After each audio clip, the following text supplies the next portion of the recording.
하나님의 말씀은 요한복음 12장 46절 한 절 말씀 읽겠습니다. 다 같이 읽습니다. 시작. 나는 빛으로 세상에 왔나니 물은 나를 믿는 자로 어둠에 거하지 않게 하려 함이로라. 아멘.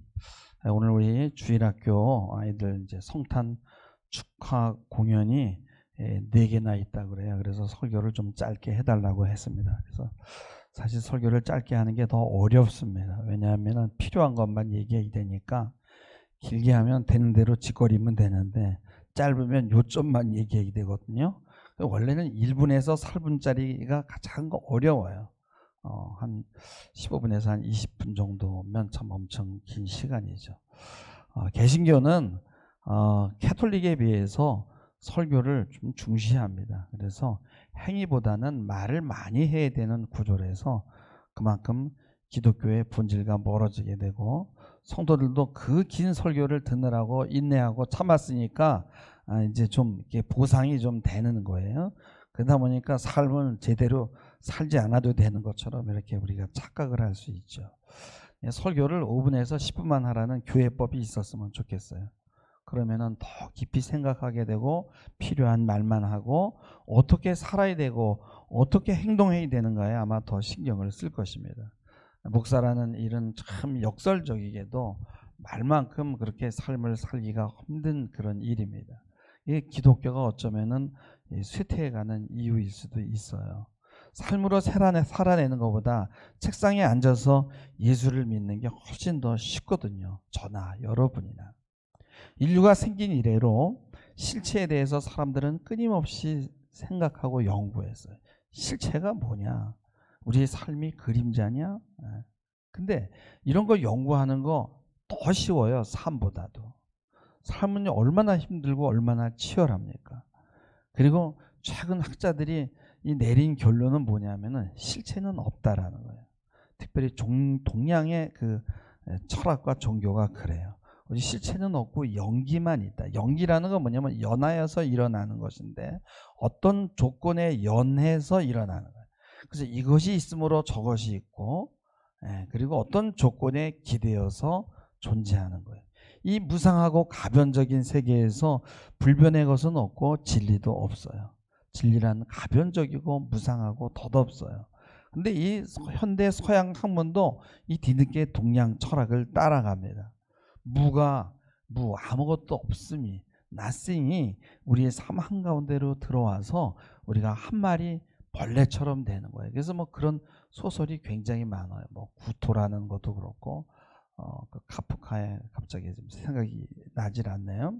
근데 부정적 경험이 긍정적인 경험을 압도한다는 거예요. 심지어 어떤 학자는 남자와 여자라는 그런 것도 없다는 거예요.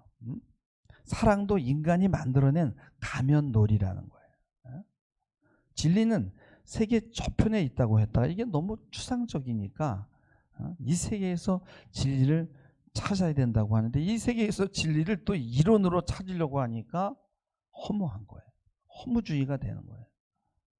그래서 남자나 여자라는 요새는 그런 구체적인 단어를 사용하는 것을 싫어요. 왜냐하면 남자가 어디 있고 여자가 어디냐는 거예요. 다 허상이니까. 그래서 무슨 계급이라든지 인류라든지 직업군 뭐 이런 식으로 분류만 하는 거예요. 오늘 말씀에 보면은 예수님은 빛으로 세상에 왔다라고 말씀합니다. 빛은 생명이에요. 빛이 없으면 그 어떤 생명도 존재하지 못합니다. 근데 여러분 사실 빛은요 사랑이에요. 사랑이 없으면 우리 인간이 존재하지 못하잖아요. 인간은 사랑을 먹고 자랍니다. 근데 이거를 이론으로 바꿔버리는 거예요. 그래서 빛은 실제로 있는 것이고 어둠은 빛의 결핍이다. 빛의 스위치는 있지만은 어둠의 스위치는 없어요. 빛을 끄면 어두워지거든요. 그래서 빛만이 실체다. 하나님만이 실체다. 나머지는 다 그림자고 현상이다 이거예요. 이게 신학자들이 하는 말이고 맞는 말이에요. 그러나 대부분의 사람들은 이런 이야기 들으면 머리 아파해요. 여러분, 아기는 엄마의 손길이 필요하지 사랑이 뭐라는 이론이 필요하지 않아요. 예수님이 빚으로 오셨다는 말은 주님이 자기의 목숨을 내어주기 위해서 오셨다는 얘기거든요. 말씀으로 끝난 것이 아니라 말씀이 육신이 되셨거든요. 그래서 자신의 목숨을 내어주면서 우리를 그렇게 사랑하신 거예요. 네? 빛이 실체인가 어둠인가 현상인가 어둠이 현상인가 이런 것을 밝히는 것이 아니라 주님은 우리의 삶의 실제 빛이 되셨어요. 그래서 C.S. 루이스가 그 가공할 힘이라는 글에서 농부보다 농부들에 대한 통계가 진짜고 도랑 공사를 하는 인부, 쟁기질을 하는 사람들, 농부의 아들은 다 허상이 되어버렸다는 거예요. 사람들이 받은 교육이 이상한 힘을 갖고 있고 직접 본 것보다 읽고 쓴 것들을 더 진짜처럼 보도록 만들었다는 거예요. 그래서 케오고는 기독교에 대해서 말하기 시작하면 말하는 순간 이미 기독교에서 멀어지기 시작한다는 거예요. 그러니까 사랑에 대해서 말하면은 사랑과 멀어진다는 거예요. 저는 책상에 앉아서 설교를 준비하고 또 책을 읽고 컴퓨터로 설교를 준비합니다. 저만 아니라 모든 목사님들이 마찬가지겠죠. 이게 참 기독교가 참 힘들어요. 그래서 중세 말에 영국에 유명한 그 초소라는 문학가가 있었는데 그 사람이 캔터베리 이야기를 썼어요. 거기에 소환리의 이야기가 나옵니다. 그래서 소환리는 이 종교세를 거두러 다니는 당시의 종교 경찰인데요. 이 이야기에서 이 신부가 지옥에서 천사에게 말하는 거예요. 천사님, 이 지옥에 보니까 우리 성직자들은 하나도 안 보이네요. 참 하나님의 은총을 받아가지고 지옥에는 한 사람도 오지 않았군요. 그러니까 천사가 아닙니다. 그 반대입니다. 지옥에는 수백만 명의 성직자들이 있다는 거예요. 그리고 이 천사가 이 성직자를 사탄이 있는 곳으로 데리고 가면서 이렇게 말했어요. 당신이 보듯이 사탄은 큰 배에 돛보다도 더 큰 엉덩이를 갖고 있습니다. 그러면서 이 천사가 사탄에게 말했어요. 사탄아, 내 엉덩이를 들어서 성직자들이 어떤 지옥에 살고 있는지 보여줘라. 그러니까 이 사탄이 엉덩이를 들자 그 똥구멍에서 항문 속에서 벌들처럼 2만 명의 성직자들이 뛰쳐나오는 거예요. 지옥 전체를 가득 메웠어요. 그리고 이 성직자들이 나올 때처럼 있는 힘을 다해서 빠른 속도로 사탄의 똥구멍 속으로 기어들어가는 거예요. 그러니까 모든 성직자들이 사탄의 항문으로 들어가자 사탄은 항문을 딱 막고 잠자코 있는 거예요. 사탄 한 마리에 2만 명의 성직자가 있다는 거예요. 저는 이 글을 보면서 왜 중세 말에 이런 이야기들이 떠돌아다녔나를 생각해 보게 되었어요. 삶 속으로 내려오지 않고 실전이 없고 책상 속에서 머릿속에서 문자로 글로 말로 다 하니까 이건 아닌 것 같다는 거예요. 목사가 이런 얘기 읽으면 긴장이 되죠. 우리가 이 땅에 온 이유는 누군가를 섬기기 위해서 왔고 일하기 위해서 왔고 노동하기 위해서 온 거예요. 그래서 여러분들요, 책상에 앉아서 월급 많이 받는 전문가들 부러워하지만 굉장히 위험한 직업이에요. 여러분요, 아이가, 저는 그렇게 생각해요. 이 노동판에 가서 노동을 하는 사람들이 인생이 뭔지를 알아요. 진짜로. 여러분요, 이 아기가 엄마에게서 2-3시간 정도만 떨어져 있으면 아기는 죽을 수 있어요. 아기에게 엄마는 빛이에요. 엄마의 몸에서 빛이 나서 빛이 아니라고요. 여러분, 엄마는요 거의 죽음을 경험하면서 애를 키워요. 여자가 아이를 키울 때는요 반드시 죽음을 통과해야 돼요. 엄마가 죽어야만 아기가 살 수 있거든요. 그래서 엄마는 아기에게만 집중하게 되고 아기의 상태로 내려가야 되는, 만약에 엄마가 아기의 상태로 내려가지 못하면 그 아이가 정신병자가 되는 거예요. 그래서 아기를 돌볼 때는 엄마의 그 엄마 자기는 없어지는 거예요. 남자들은 이거를 경험할 수가 없어요. 목사님은 남자가 아닌데 어떻게 이렇게 잘 알아요? 애도 안 나보고. 다 들었지. 우리 마누라한테 들었죠. 과거에는요, 엄마가 아기를 키우면서요, 자신의 그 존재감을 찾는 시절이 있었어요. 뭐 아들도 못 낳고 그러면 소박 맞으니까. 근데 지금은 그렇지 않아요. 여자도 직장 다녀야 되고 자기 개발해야 되고요. 자기 인생을 살아야 됩니다. 그래서 아기를 낳으면 영아부터 아기가 한 5, 6세 되기까지 엄마는 거의 아무것도 할 수 없어요. 여러분, 정부에서 한 달에 뭐 70만 원 준다고 해서 아기를 낳는 게 아니에요. 아기를 키운다는 것은 곧 여자에게 죽음을 의미하는 거예요. 그러니까 죽는 척 하는 게 아니라 정말 죽어야 돼. 그래야만 아기가 살아나는 거예요. 그래서 자녀를 낳고 아기를 키우는 것에 이 기독교의 원리가 다 들어가 있는 거예요. 아기를 키우는 여자에게 아기도 봐주고 남편도 챙겨달라고 하는 남자는 가부장적인 남자예요.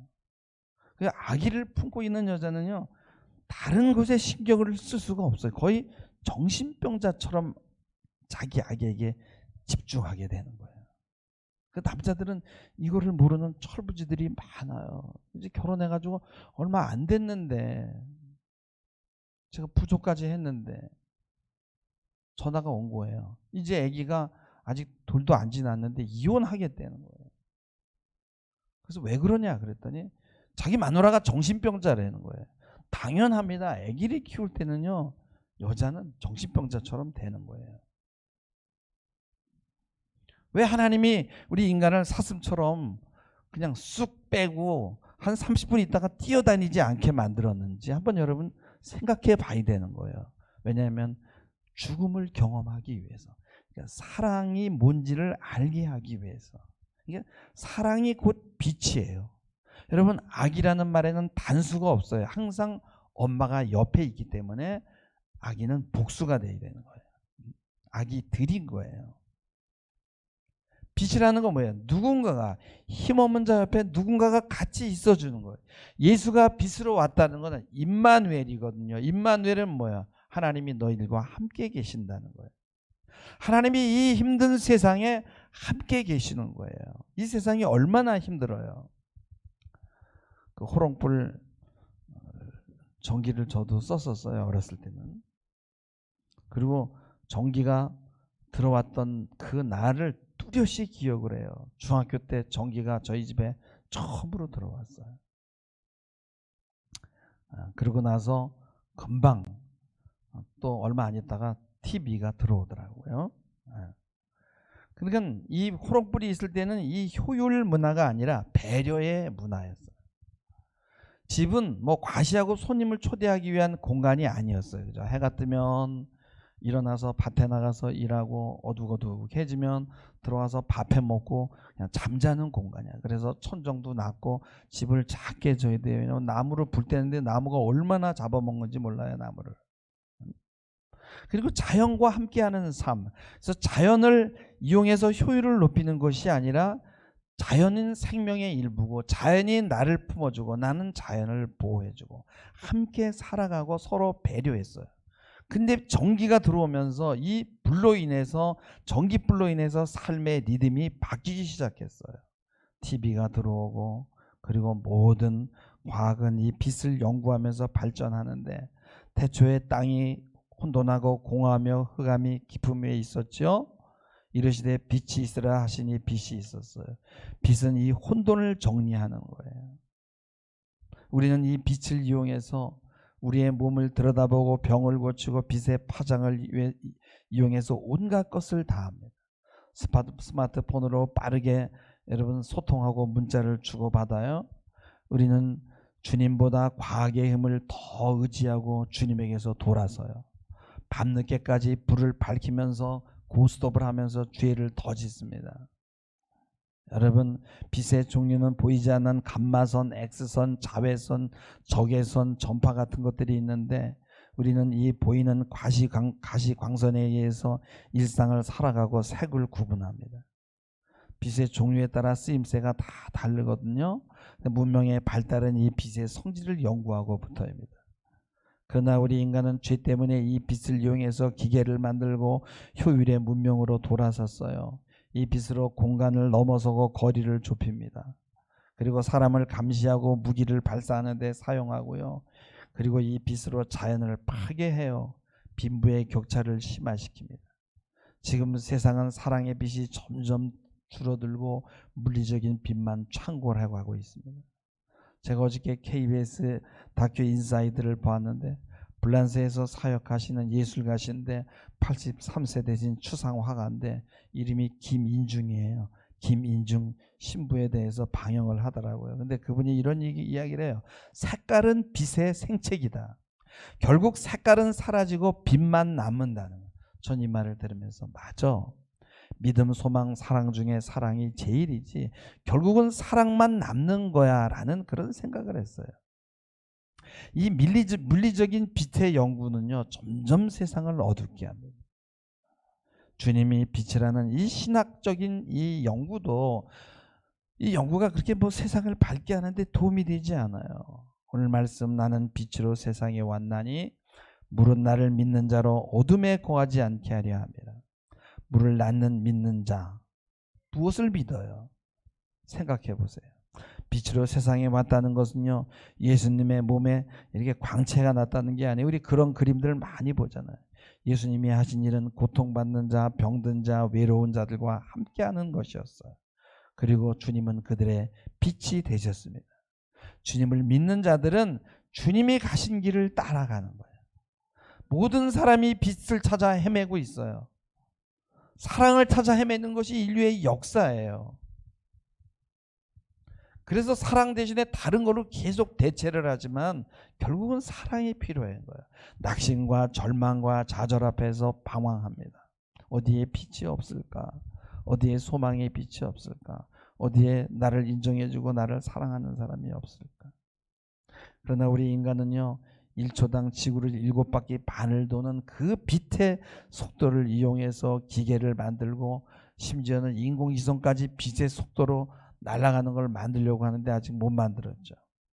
가장 빠른 빛의 속도를 우리는 같이 대등하게 그것을 그런 기계들을 만들려고 해요. 노력하면 언젠가는 비슷한 속도로 날아갈 수 있을지 모르겠어요. 바벨탑을 쌓는 거예요. 그러나 여러분 사랑은 느려요. 답답해요. 지금 빨리 가야 되는데 지금 효율성을 높여야 되는데 언제 주위를 돌아보고 지금 처진 사람들을 끌고 가냔 말이에요. 에?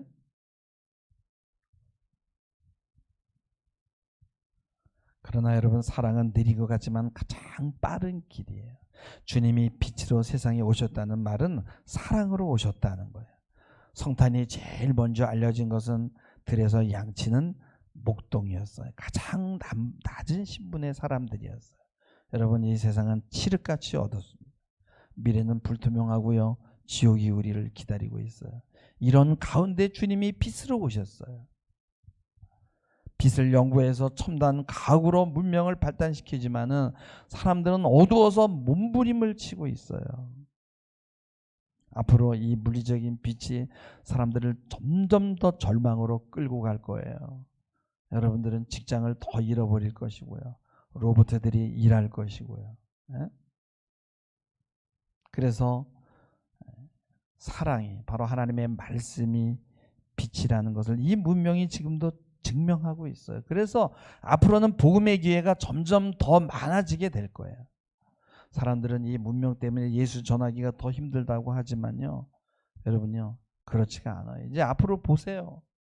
점점점 더 행복 지수가 떨어지고 점점 더 어두워질 거예요.